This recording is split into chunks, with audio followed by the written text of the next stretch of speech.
Welcome back. Today is September 25th, Wednesday. In the news, we do not have anything for the indices.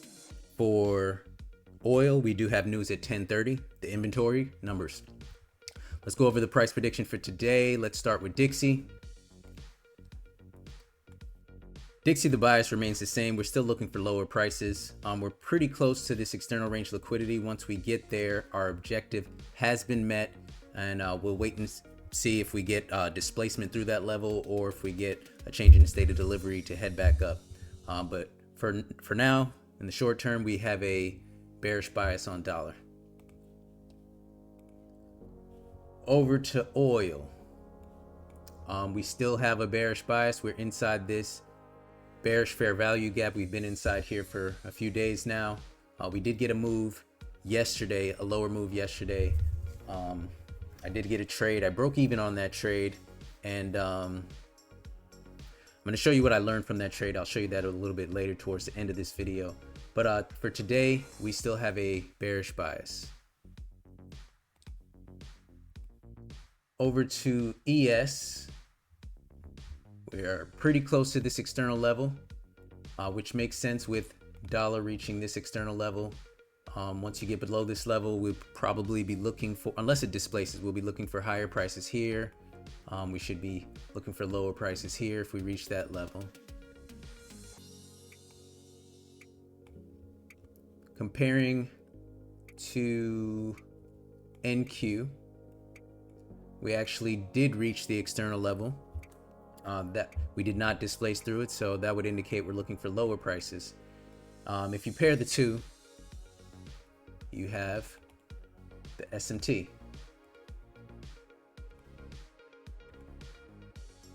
NQ swept the high, ES did not. So as of right now, we do have an SMT looking for lower prices. We would be reaching for ultimately this level. But the first level would probably be, that's not a swing yet. Yeah, this level right here. You have this swing low here, and then you have this inefficiency here. So we'd be looking for lower prices down to that level. And this level here on ES. So to quickly review, bearish dollar, short term.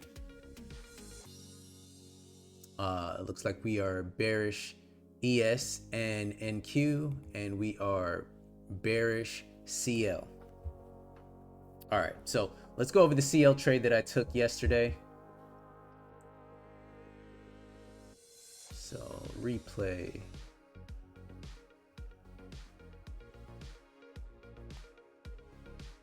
All right, so yesterday, this is where price was, inside this bearish fair value gap. That gave us the bearish bias. Dropping down on the narrative time frame. Yesterday was Tuesday. Let's fast forward a few.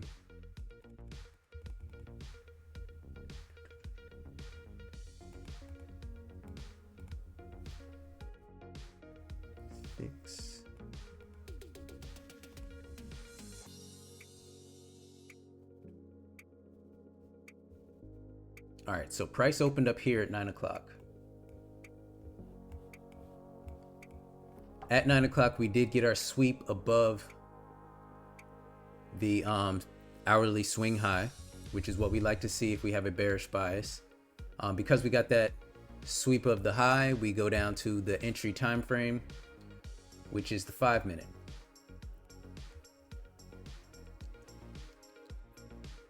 Now on the 5-minute, we have our breaker, sweep of the hourly point of interest, sweep of the lower time frame point of interest, displacement through fair value gaps formed. Entry would be at this low right here. My entry looks like this. Well, this is how the entry should have looked.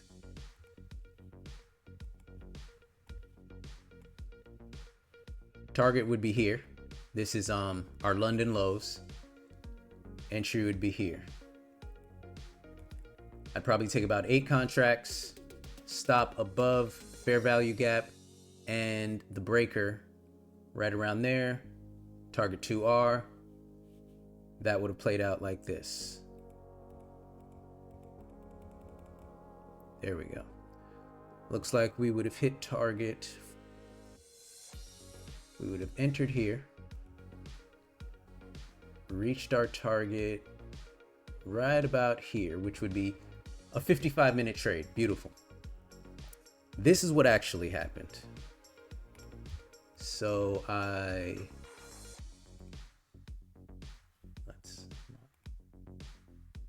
had a stop that was above this fair value gap. What I had in my rules were, if there's a fair value gap on this side, I like to put my stop above that fair value gap. So usually the stop goes slightly above the breaker. And if there's a fair value gap aligned inside of it, it'd go above that fair value gap as well. Because this had another fair value gap here, to be safe, I placed my stop up here. If the stop is that high, 2R would now be down here somewhere. And this is what price did for the rest of the day.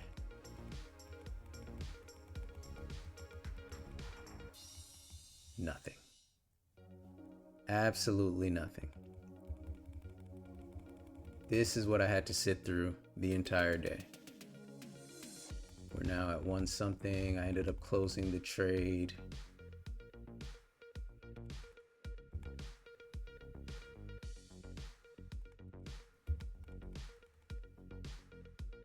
I closed the trade at, I believe it was 4:58, which would be right around here. Right around here. I didn't take a loss, didn't get to target, sat through an entire day of absolutely nothing. So I refined my rules. Obviously, all my criteria has to show itself, but stop placement is something that I've really struggled with. Sometimes I tend to be a little bit nervous putting the stop too close to the breaker. And then when I put the stop above the high, I never get my TP hit.